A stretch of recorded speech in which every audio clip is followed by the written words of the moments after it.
Good evening. I'm Barkha Dutt. You're with the Mojo Story, our digital platform that brings you some of the most interesting and varied newsmakers from across the world. On the program today, he's one of our most acclaimed actors, but he's also known for speaking his mind, a rarity in his industry. I'm talking, of course, about Naseeruddin Shah. Let's bring up why Mr. Shah's recent comments on the Taliban have grabbed the headlines. Naseeruddin Shah, in a video that has now gone viral, had a message for Indian Muslims. Like much of the world, his attention too is what is happening in Afghanistan with the ascent of the Taliban. Naseeruddin Shah lashed out at those who are supporting what he called the barbarians of the Taliban and said that the country and the community must beware of those who are apologists for the Taliban. Now, ever since his video has gone viral, there's been a lot of debate around it. One of the things that Nasir said is to say that Indian Islam is different from Islam anywhere else in the world. Mr. Shah quoted Mirza Ghalib to make the point that his relationship with Allah was informal and did not need any politics or political institutionalization.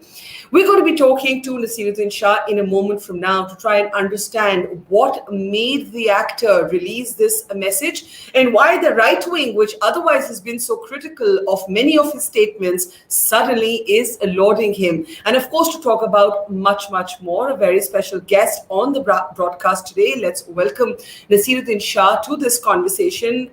Thank you so much, Nasir. It's always a pleasure, and it's been a while since we spoke. But ever since, like so many others, I was watching that video, I wondered what made you, who's not otherwise present on social media, the Twitter account in your name is a fake account, you're not exactly a sort of social media maven. I was wondering what made you record and then release that video. Who did you hear? What did you watch that made you, in a sense, issue that health warning to the community at large about the Taliban?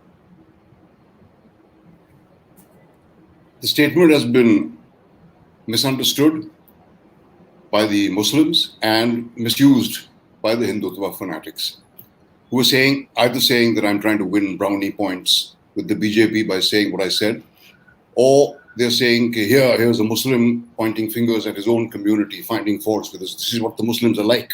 They all support the Taliban. The Muslims, on the other hand, are upset at what I said because they assumed I was referring to all Indian Muslims across the board, which I was not. I was referring basically to a statement by one idiot from the Muslim Personal Law Board, whose name I forget, who said such a thing. And I'm sure he was not speaking for himself alone. And I'm also sure that there are others who are not forthcoming in their opinion, but who believe the same. I was referring to those people. By no means was I tarring the Indian Muslim community at large in the country. And it worried me that there could be even one person who can support this kind of barbarity. But what we have seen the Taliban do in the past when they were in power is not something that we want to repeat. Absolutely. Yeah, sorry, go ahead. They're promising to be moderate this time, but I have great doubts. And I would not take them at their word, because when you have an Afghan newscaster and two guys with AK-47 standing on his head, and he's trying to explain to Afghans that they should trust the Taliban, they're going to be moderate this time, I find that difficult to believe. And it's really a cause for worry, because even in our neighboring country, the Taliban's ascent is being celebrated and applauded. Yes. But so that is what I say. I guess, as the Simon and Garfunkel song says, a man hears what he wants to hear and disregards the rest. And disregards the rest. That's the boxer, if I remember it correctly. It's an important sort of statement from you that your statement has been misunderstood by Indian Muslims at large and misused by the right wing. I still have some more questions on the statement, but were you surprised to find yourself a sudden hero of the extreme right that otherwise doesn't have anything good to say about you? Yeah. I think they sort of embraced me now and feel that here is somebody who's actually pointing fingers. This is what the Muslim community in this country is like. Here's a Muslim in India actually admitting it and that the support for the Taliban among Indian Muslims is widespread all over the country, which is not the case at all. And that is not at all what I intended.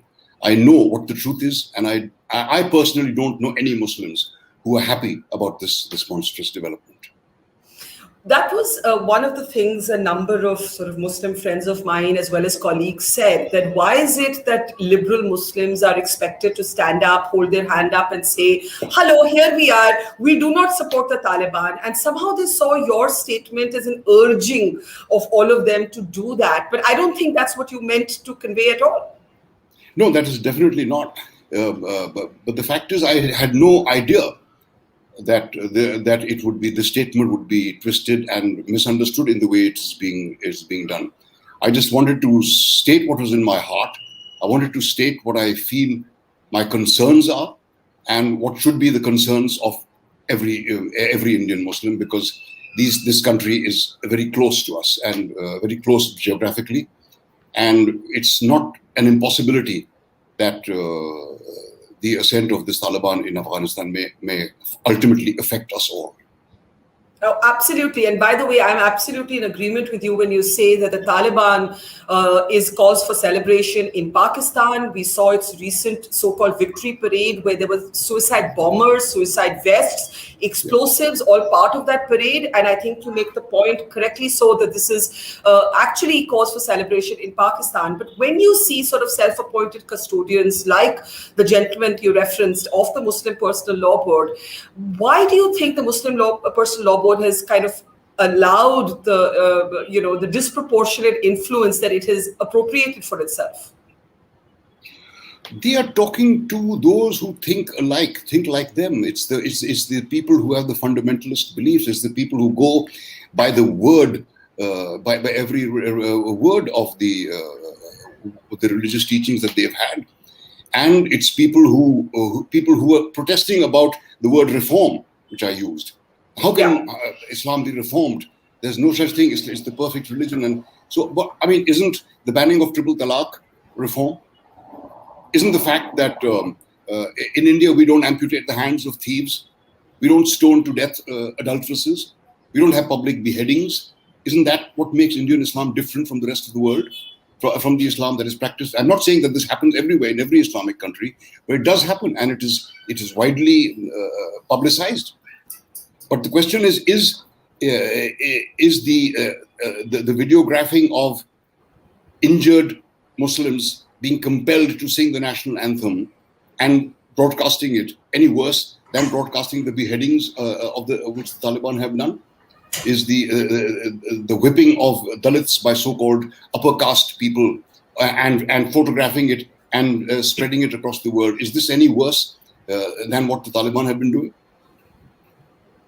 So why don't you answer that? You've raised a rhetorical question. There's a lot of loose conversation, for example, that goes around in India that, oh, we are like we're also becoming like the Taliban, or the Talibanization of our society. I personally hesitate to use that word, because with all our flaws, with all our inequities, with all our challenges, I do not believe that we are a Talibanized society. I believe we are still people who speak our mind. We are still constitutionalists. We are still guided, preserved, protected by our constitution.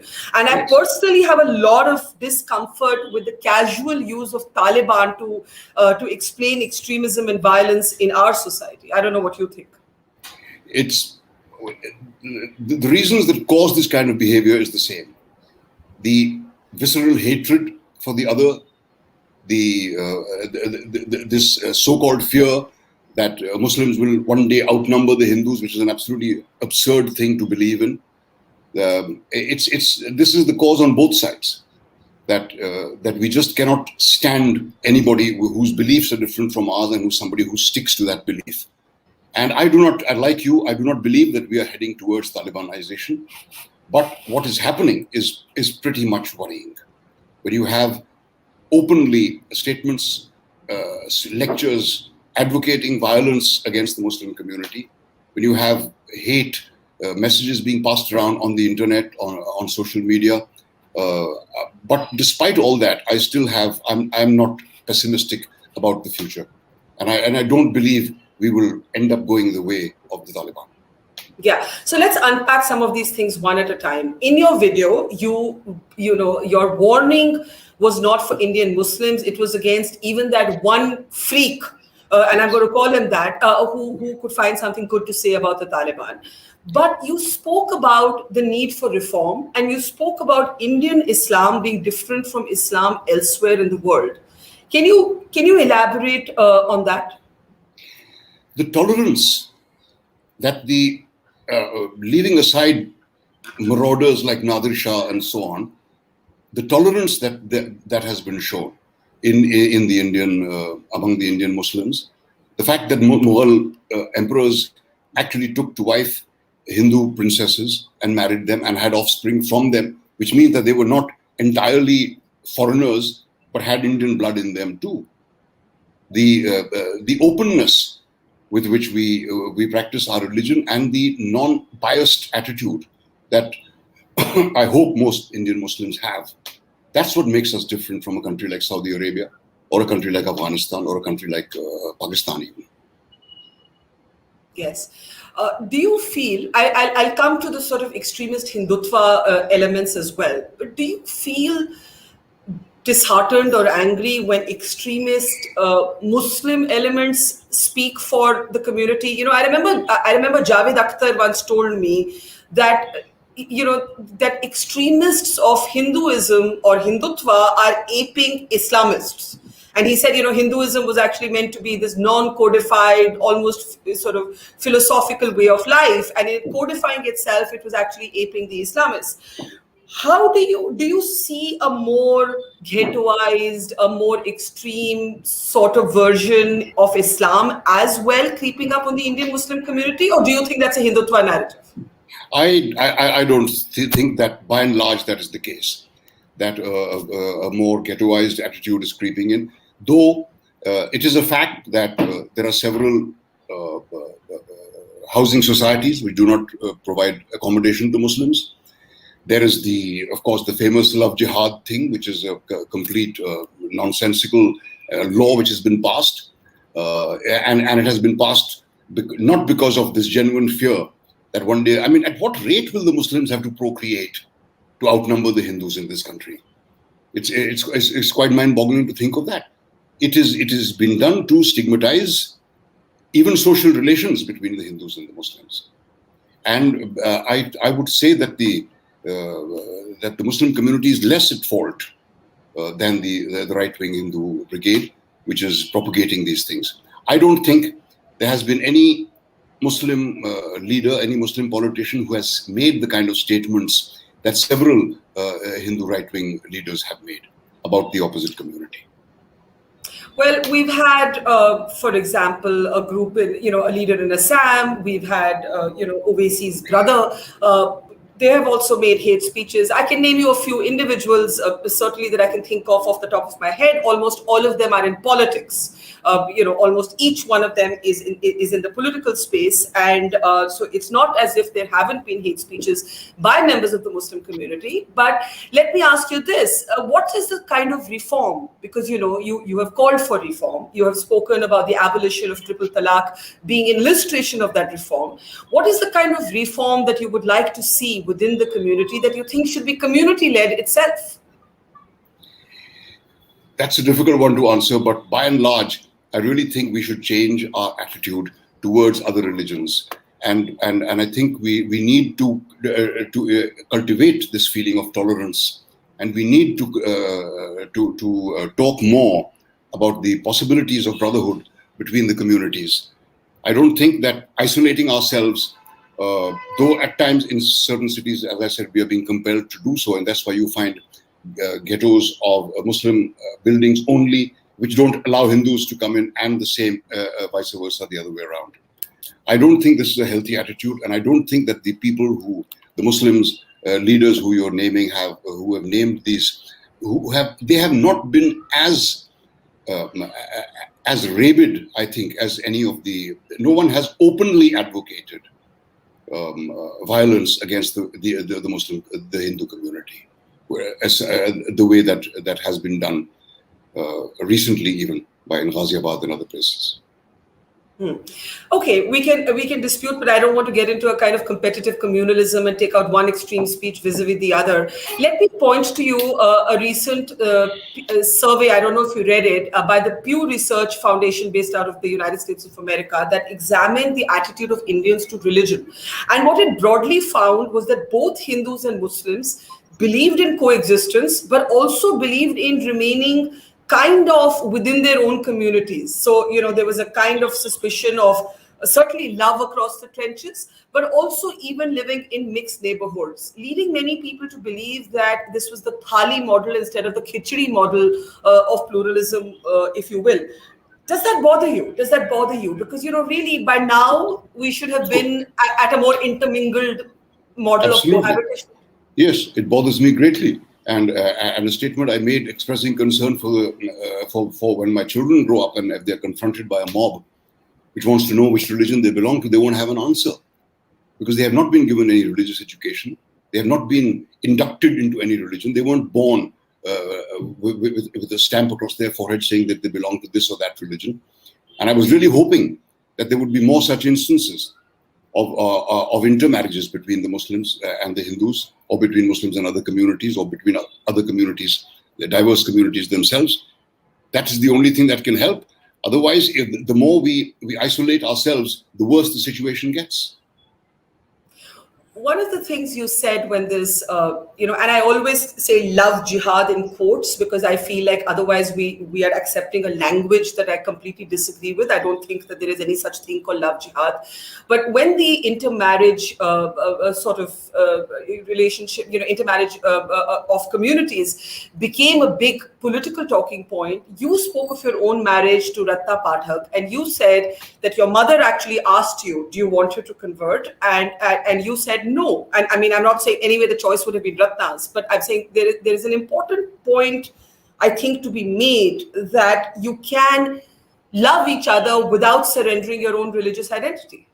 Absolutely. And if my mother, who was completely uneducated, except for having read the Quran and learned the Urdu language, how to read and write it, can say a thing like this, can feel a thing like this, it says something for those so-called educated people who are advocating hatred and advocating a separation and advocating a bifurcation in society.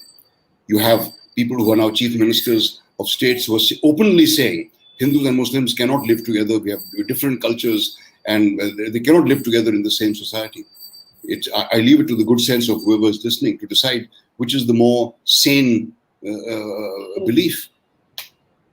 When you hear the phrase love jihad, what does it say to you? I mean, largely, I believe marriage to be, with no disrespect to yours or anybody else's, to be a patriarchal institute where the woman has to make more compromises than the man. Her identity often gets subsumed. But that is a debate about marriage. I wish that women did not have to compromise as much as men. But when you hear the word love jihad, or you read about, these young couples who run away, they elope, more often than not, it is the woman who takes on the religion of the man. And I think that has more to do with patriarchy than to do with Islam. But when you hear the word love jihad, what does it say to you? What does it say to you? It makes me angry because these people who use this term do not even know the meaning of the word jihad. To them, it means religious war. It means a war of converting everybody to your own beliefs. That's not what jihad means. Jihad is a struggle with the self, and it is a struggle for improvement, and not a struggle to convert people into what you believe. It's a completely nonsensical term, and I wish it would stop being used. And as Raj is now saying, 65% Hindus against intermarriage. I would say that there is also, I would think, a large number of Muslims who are also against intermarriage. Yeah. I just want to say, there it comes. 80% of Muslims against the intermarriage of women, right? So there's no difference, by the way, in both communities. I mean, it's just a percentage point difference. The attitude is the same. Let's stay within our own community. Let's love within our own community. Let's live within our own community. It's kind of depressing. It's terribly depressing because... sorry, because it's completely futile to argue against these people, and there's no way that you can convince them. I think they actually believe that heaven and hell are actually places which you will go to. You get onto a flight and you'll get there, and you'll be greeted by the Almighty, who will welcome you. They do not believe that these things are concepts which can be understood as referring to the life we lead on this earth, rather than as a reward or as a punishment that we will get after we pass away.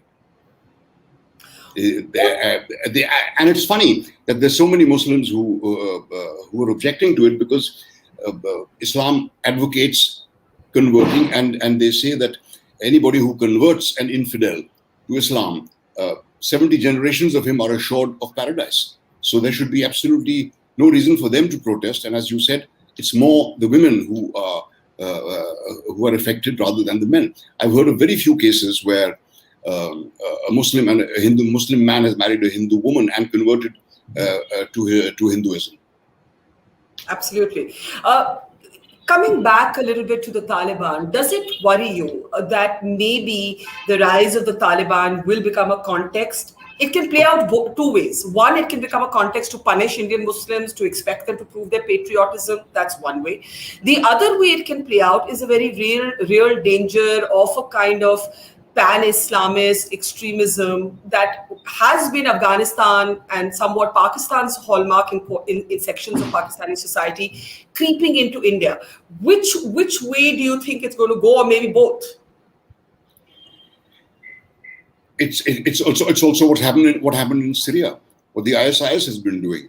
It's completely appalling, and I'm afraid what Javed Saab said has more than a grain of truth in it.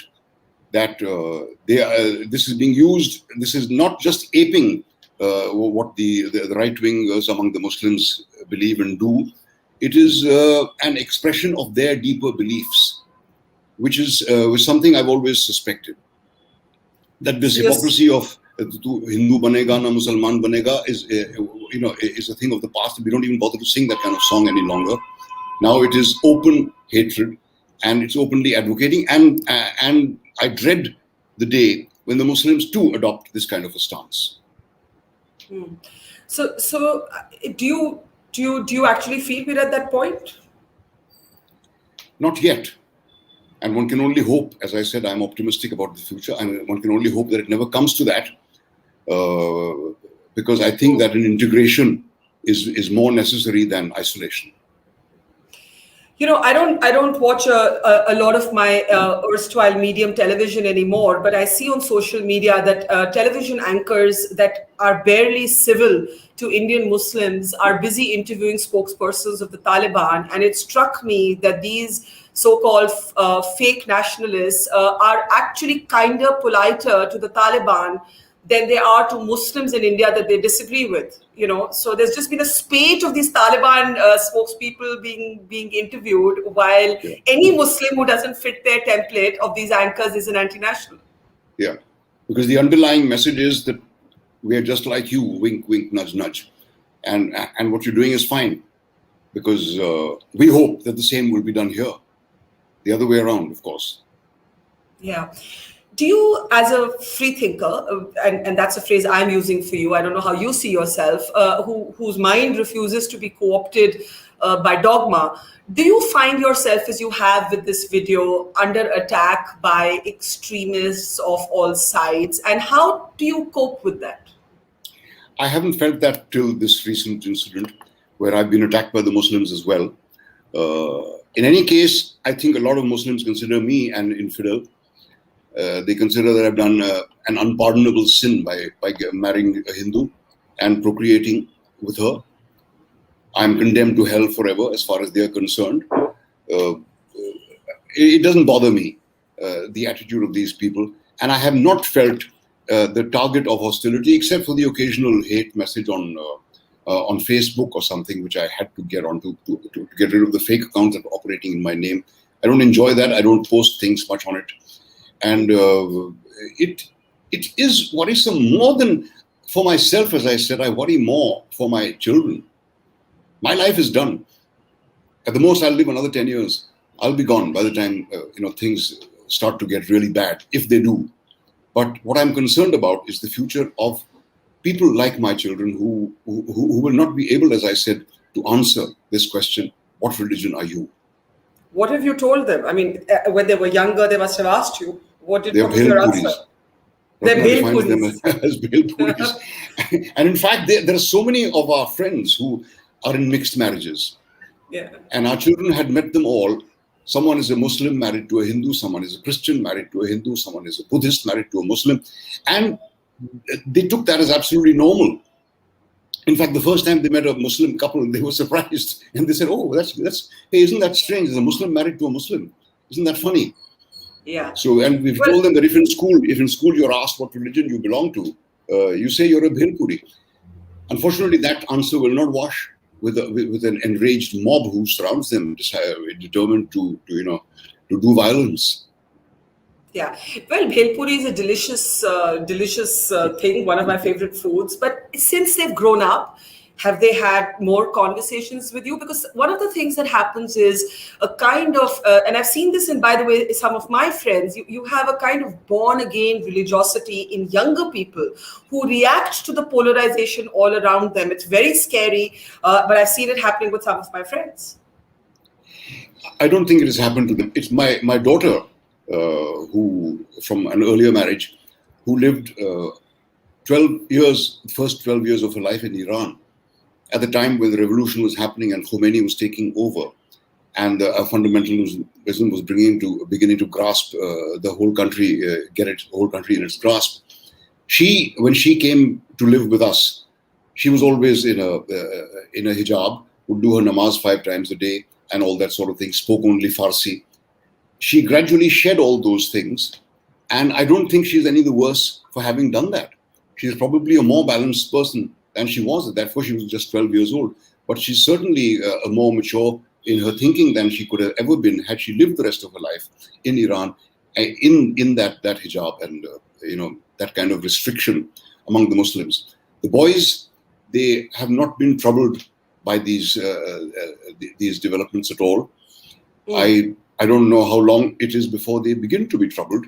I don't think that they have been so far accused of being Muslims and of being traitors or of being whatever on the opposite side of the fence.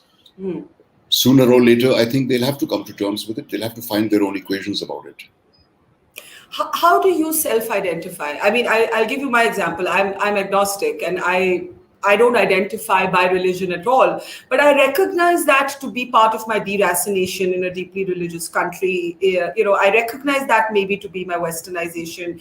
I don't know. That's just how I am. How do you self-identify? Do you say I'm Muslim? Do you say I'm Muslim, but do you not identify by faith at all? I say I'm a Hindustani Muslim. I love that poem by Aamir.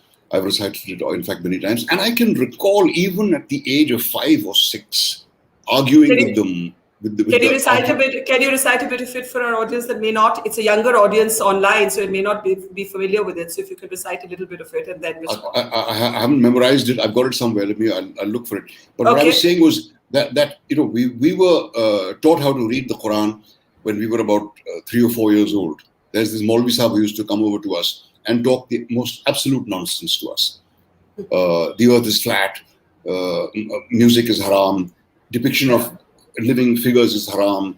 He actually taught you. He actually said all this to you. Yes, and did you? Yes. The earth is flat. The earth is flat. I remember him saying this, and I remember arguing with him.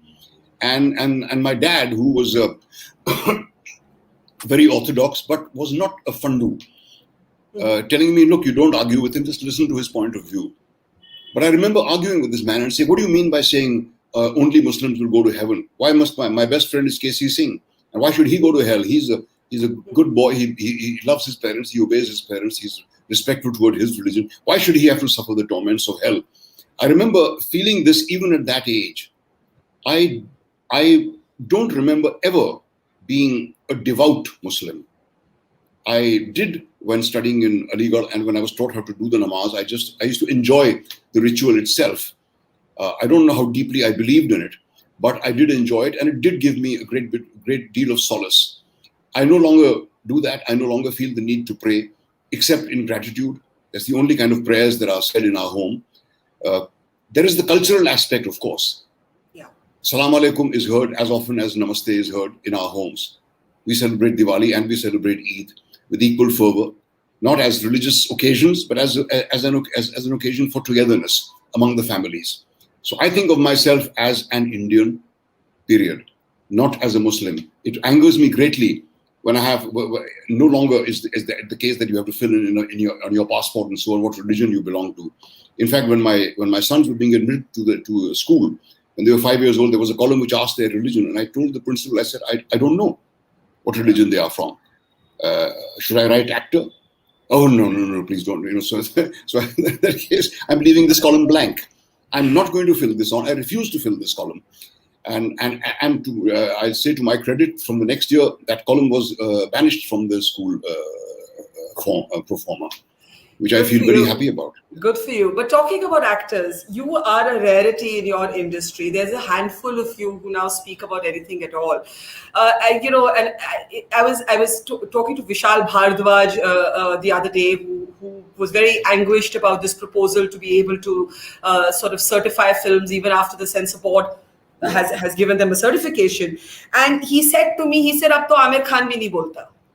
I'm just quoting him verbatim from an interview. He said, "Ab to Aamir Khan bhi nahi bolta. Koi nahi bolta, but we're a soft target." And obviously he was sort of referencing exactly, how the media responded to what happened with Sushant Singh and so on. Yeah. When you speak, do you speak knowing that there will be trolls out there, that you will be called names, and do you not care? Or are you able to speak because you're just braver than the rest of them? I don't know if I can call myself brave. I don't care. I don't think about what will be the fallout of this statement of mine. I say what I feel like saying, and what I feel should be said. Of course, I don't have as much to lose as a person like Aamir or a person like Shahrukh, and I can quite understand their reticence, because the kind of harassment that they would be subjected to is beyond my imagining. I haven't that much to lose, and I feel it is important to say these things. I really cannot speak for any of those people. But if you looked at how the media reported on the Sushant Singh tragedy before producers finally went to court, finally took a stand, the one thing I thought it revealed was that if the film industry is going to be craven, it is going to offer no insulation from bullying. So if they thought that being quiet and yes, and everything is wonderful was going to get them that protection, that didn't happen. Yet we see more people scared to speak than not. Does that dismay you? Many of these people are your friends. Do you have private arguments saying, "Bhai, bolte kyun nahi ho?" Or what goes on behind closed doors? I can't call any of them friends. I don't think I'm that on that kind of a base relationship with any of these big stars. I really don't know them well enough. But I can imagine what their fear is. I think I would be greatly distressed if I were running a multi-million rupee production company, and that was the existence of that got threatened, or if the existence of that was imperiled in any way. And I don't think that because in our film industry there's one religion, and that is money. There's one God that's worshipped, and that is Mammon. And I don't think that Aamir or Shahrukh or any of these guys saying anything which they believe in will affect their marketing potential or anything of the sort. Though the harassment that they'll be subjected to is something that is would be quite enormous, I'm sure. Have you ever had to face a consequence for taking a political position? And by political, I don't mean party politics. I mean by speaking your mind on an issue around you. No, I've been trolled often for the things I've said, but it doesn't bother me because everybody has the right to his own opinion, and I expressed mine, so everybody is free to express theirs as well. Do you look back and think that sometimes instead of talking on the issue, you were very personal in comments that you made, for example, about an Anupam Kher, calling him a clown, a Kangana Ranaut, calling her half-educated, and so on? Obviously, all in the larger framework of the debate around the citizenship legislation, just to put it in context. But do you think you were being too cantankerous? I think perhaps I was, though I don't know how Kangana Ranaut identified that I was talking about her. I didn't name her. Does she consider herself a half-educated actress? I don't think she does. Yet she took offense. Anupam Kher, I perhaps should not have said that, not because I don't believe it, because everything else I said in that interview was paid no heed to. And I did say quite a few other things. Nobody paid any attention to those except what I said about Anupam, who has been a friend. I don't agree with his politics, and I don't think he agrees with mine. And I've often been asked, why don't you have a conversation with him? Because I don't think either he or I would be able to convince each other about our beliefs. Have you ever had a political argument? No. In fact, I haven't met the man for several years now. Not even after you basically used the word clown to describe him and called him a sycophant. There was no what would happen if you guys like crossed paths? Like what would happen? We'd probably hug each other. Everybody in the film industry hugs you. Even when you meet somebody for the first time, you get a hug. But that's a good thing. It's a good thing. I think it's a good thing. Bagal mein churi kind of thing. Well, that's the other thing I want to ask you. How did we get to be this country? I don't remember, like in the last 20 years that I've been a journalist, this has changed, right? I don't remember political and ideological differences breaking friendships, breaking relationships, leading to arguments in family WhatsApp groups, right? We live in an unprecedented polarized time. Do you find that you unmake friendships and relationships over politics, and do you think that's healthy? Well, I haven't broken any friendships because of this. There are people like Paresh who I'm still friends with, who I still feel a great deal of affection for. There are people, there's Randeep Huda, who also often says you shouldn't have said this or you shouldn't have said that. But the friendship has stayed intact. This polarization had to happen, I feel. I was talking about this with Ravish Kumar when I met him, and he feels it's a new phenomenon. I don't agree. I think the seed of this has always been there in an embryonic stage. In school, I remember being teased as katua or musalta or whatever it is, these kind of derogatory terms, and I remember using the same terms about others, people of other religions, but it was always in an inoffensive, jocular kind of manner. Now, since this has gained endorsement from those at the very top, I think that is why it has become more open. That, as Kunal Kamra says, what was said in the early days after 4 drinks is now said over the morning coffee. It is something that was always brewing, I feel. The sense of resentment,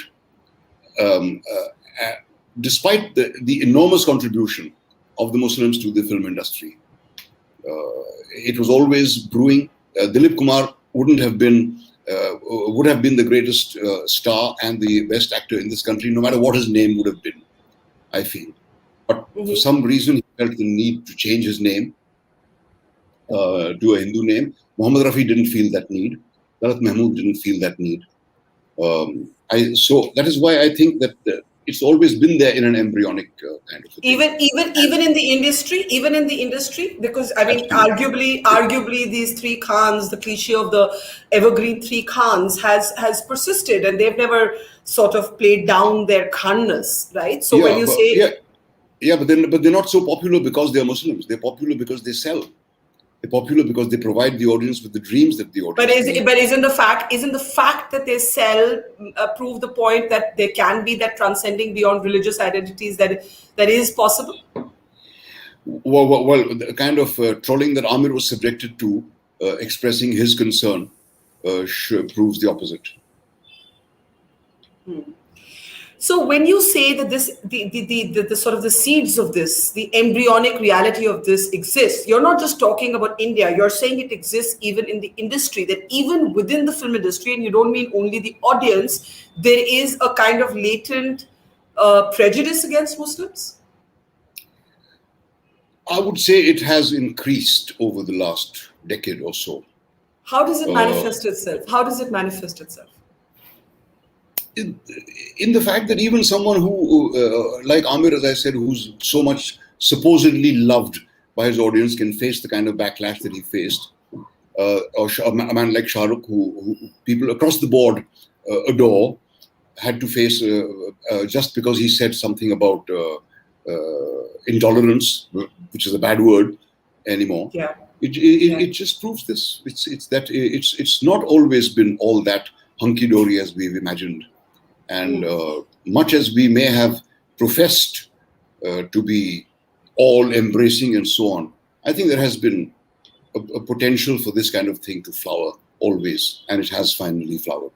Let me try and give you a parallel view. I've spent many years reporting on the military. I know you have a brother who's been a senior officer in the army, and the military doesn't believe in this word that we use called tolerance.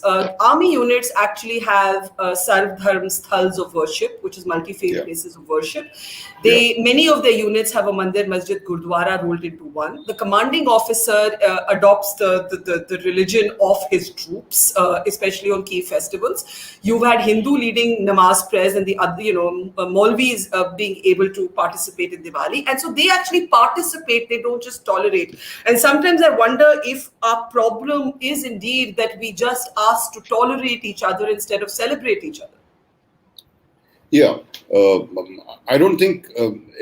I think it will be a sad day if the army becomes religiously polarized. And I'm saying it's not. At least everything that I've seen of Absolutely. it is Yeah. absolutely not. It is not, and I'm saying that we pray that it does not happen.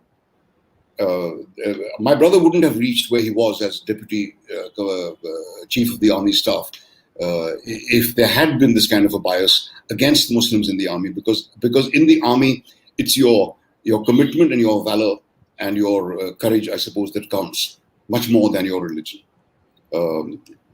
Just like in the film industry, it's your market value that counts more than your religion.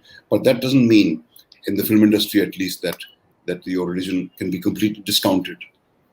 Yeah, that's actually tragic to hear. I would have thought it's the one space where it wouldn't matter. But I want to take you back to the idea of reform. One of the things that I feel, and this is confusing for me because I identify as a feminist, but also as a multiculturalist, but I have come to believe in the uniform civil code. And I'll tell you why. Because I think that the orthodoxies of all faiths militate against the rights of women. All faiths. And therefore, while I do not want a Hindu code, there are people like T.M. Krishna and others who actually drafted what they called a progressive family law code. Do you believe that one of the things that would speak to reform in all communities would be for us to believe in secular law, a law that transcends religion, not this personal law that we continue to persist in varying degrees? Which we continue to hang on to and which we use as a crutch. I really think that would be the ideal thing. Though a person like Hamid Dalwai, who was Maharashtrian born and who advocated that all Muslims in Maharashtra should learn Marathi, they should try to assimilate with the mainstream, he was reviled equally by the Muslims who called him a kafir and the Hindus who called him a hypocrite. So it's a tough road to take.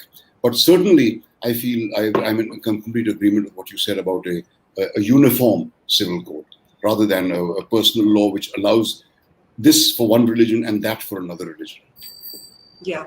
When you said that this was the first time that you had been criticized by Indian Muslims, did that worry you, or were you able to be as stoic and as not care attitude about that as well? Well, it doesn't worry me long term. It just perturbs me for a little while that I've been misunderstood. It doesn't bother me whether I'm being criticized by the Muslims or by the Hindus. I'm sure there are several Muslims who, as I said earlier, who hate me because of my intermarriage with another community, and because I openly advocate that religion should not get in the way. And I often talk about the ills that religion has propagated, rather than the good that it could have done. Yeah, but it is also a reality of our times, and I find that as I grow older, I think that pluralists in this country suffer from not having a language that the mass of this country can understand, and that is why this tired old, we are secular, we are secular, we are secular. Now we need a new grammar that people relate to. I mean, we can't be deracinated elite liberals speaking a language that only we understand. Absolutely, but when is that going to come about? Because we seem to be moving in the opposite direction at the moment. The alienation between the religions is getting deeper and deeper, and there is a great deal of resentment among the Muslims for being stamped as such, and a growing anger among the Hindus against the Muslim community, which, as I said, has its roots in something It happened much earlier. The scars of partition caused it, and we continue to nurse those. It's important, of course, that we do not forget what happened. Otherwise, history will repeat itself. Yeah. I want to ask you in the end, I am still going to ask you if you can look for that poem and recite it to us, but I want to ask you in the end, what makes you the most anxious about this country? You said in the beginning that you agree with me that we shouldn't say, oh, this is a Talibanized India, that we should be careful before we use that word. But and I think that we need to underline that. But that aside, what concerns you the most today as a Hindustani Mussalman, as an Indian? The distance that is growing between the religions, the hatred that is coming out into the open. That is what really bothers me. And though, as I said, I've never been a target of such a hatred, not directly at least, not been threatened with violence. But what worries me is that we are perhaps slowly moving in that direction.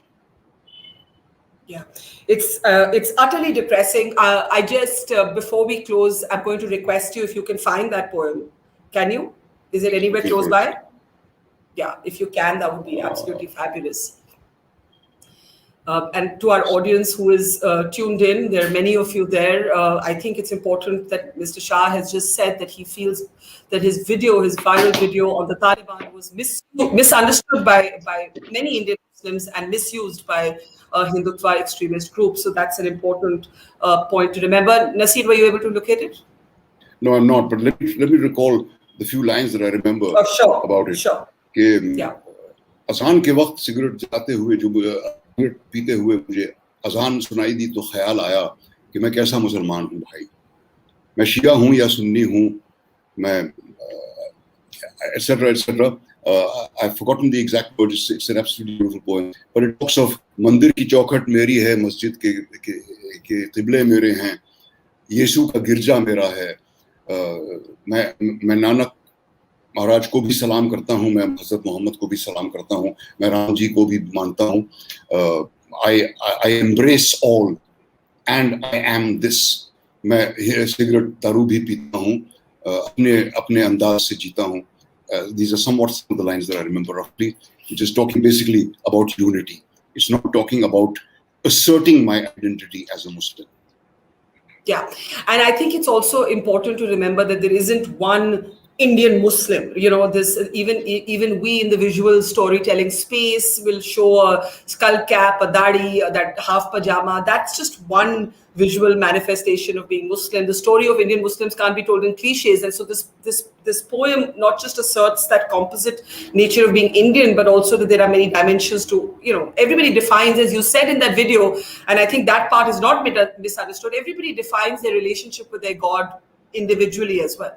Yeah, absolutely. And it's no one else's business what my relationship with my God is and whether I believe in him or not. It's my business and mine alone, and it concerns no one else.